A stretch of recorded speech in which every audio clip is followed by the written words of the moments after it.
Welcome back to Bearcat Update, sponsored by St. Francis Hospital. It's time for our four-quarters segment today, and today's expert will be KZLX Sports Director Nathan Moore. Thank you for joining us, Nathan. Thanks, Ross. Pleasure being here. First quarter, after absolutely blowing the doors off fifth-ranked UNO, how do you feel about the Bearcats now? That's a very good question, because going into this game, there was a lot of, I wouldn't say conflicts, obviously, but there's a lot of stuff that still need to be resolved. Obviously, 49-point shutout against Truman State the week earlier.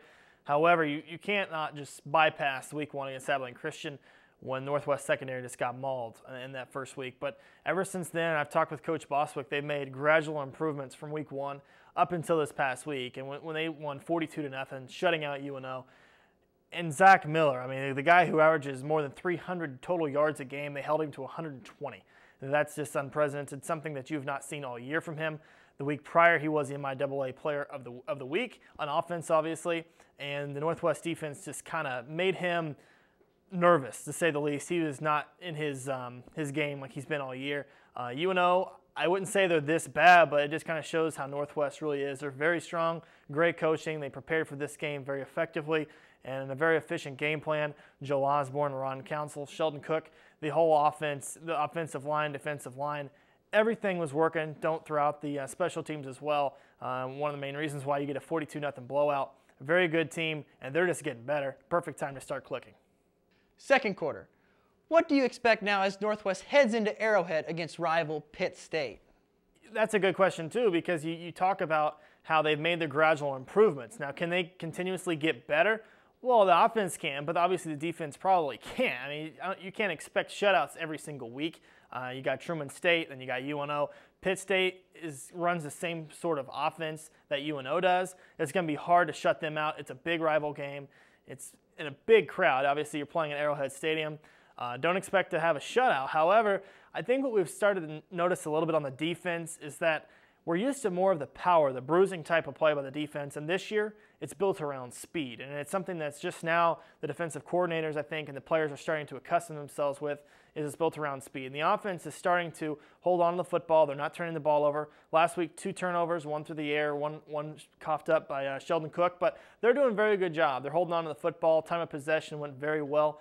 And it's a well-balanced team. They're not doing it just offensively, but they're doing it offensively, defensively, and special teams. This looks like a great team. Obviously, way too early to say a national team again, but this team is headed in the right direction, and like I said before, right at the perfect time. Third quarter, what do you think about the baseball postseason, and what are your predictions? Well, it's almost completely done. There's still a few things that could happen, but obviously the American League East did go to the Tampa Bay Rays. The Boston Red Sox took the American League wild card spot. You have the Angels that's clinched over a month ago. And heading into this week, it's the Chicago White Sox that's on the outside looking in, because you got the Twins that's already in right now. But since there was a postponement, you're going to have the White Sox going against the Tigers. So if they can win the next 2 games, it's kind of doubtful, because they've kind of like fallen off the hill a little bit. The Twins look like they're going to make it in the playoffs. The National League, it's been set for quite a while, except for today. Obviously, this weekend, the news, obviously, the Mets collapsed again, and it's something that's unheard of in New York. Both teams not making it, the first time in almost 2 full decades that has happened. So the Mets and the Yankees will both be watching at home. The Brewers get in, and now the big question is how far can they go, because they're without Ben Sheets. So I don't know if I expect them to go very far.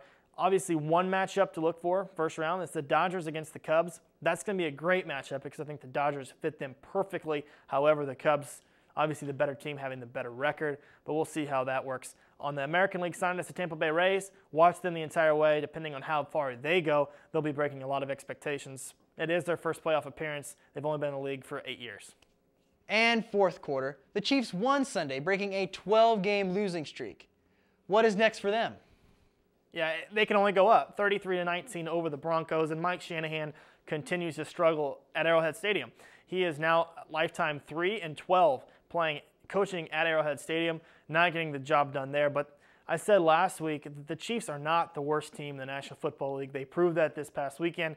They have a tough task this next week. They have to take on Steve Smith and Jake Delhomme and the Carolina Panthers. I think they can handle it. They're improving, and they're improving. It's not too late in the season where they possibly can make a season playoff push. That might be saying a little too much, but it's a team that has a lot of talent, and they play in a division where right now anything is possible. The Chargers are not really looking that good. The Raiders, of course, are down again. There's some coaching controversy there. And the Denver Broncos, you just beat them. They were the best team. So obviously that gives you a lot of momentum going down the road. You have a bye week coming in a few weeks. Make sure you straight out your offense and your defense there. But I think what you did see is Damon Huard getting the starting quarterback job for next week. All right. Thanks, Nathan, for your time. Thank you, Ross. Appreciate it. Well, that's going to do it for us here on Bearcat Update. We'd like to thank our sponsor, St. Francis Hospital. Check us out on YouTube at www.youtube.com/KNWT8. For Matt Tritton, I'm Ross Folkmer. We'll see you next week.